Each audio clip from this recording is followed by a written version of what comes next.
मोअज़्ज़ज़ नाज़रीन, अस्सलाम वालेकुम रहमतुल्लाहि व बरकातुहू। मैं हकीम क़ारी इरफ़ान सईद अल सईद दवाख़ाने से हाज़िर हूँ।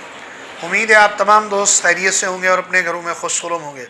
मौज़ू शुरू करने से पहले आप तमाम दोस्तों से मेरी गुजारिश है कि आप हमारे चैनल को सब्सक्राइब करें और साथ बेल आइकन के बटन को दबाएँ ताकि आने वाली हर नई वीडियो आप तक बर वक्त पहुँचती रहे। आज का जो मेरा मौज़ू है वो जिस्म के अंदर से जो खून बहता है। अक्सर लोग सवाल करते हैं हकीम साहब हमें नास आ जाती है, नाक से खून बहता है और मुंह से भी खून बहता है। तो ऐसे तमाम दोस्तों के लिए एक बेहतरीन नुस्खा पेश कर रहा हूँ जो खून फौरी रोक देगा। सबसे पहले संग जराद, साबुनी, बर्ग मोरो, ताबाशीर, सोना गेड़ू और छोटी इलायची और मिश्री, ये सारे अज्जा हम वज़न हो, इनका आप पाउडर बनाएं। पाउडर बना के शरबत अंजबार के साथ 3 माशे से 6 माशे तक खुराक इस्तेमाल करें।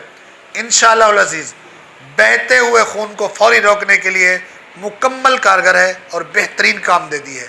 आप दोस्त इसको आज़मा कर देखें, इंशाअल्लाह इससे बहुत फ़ायदा होगा। जज़ाकल्लाह।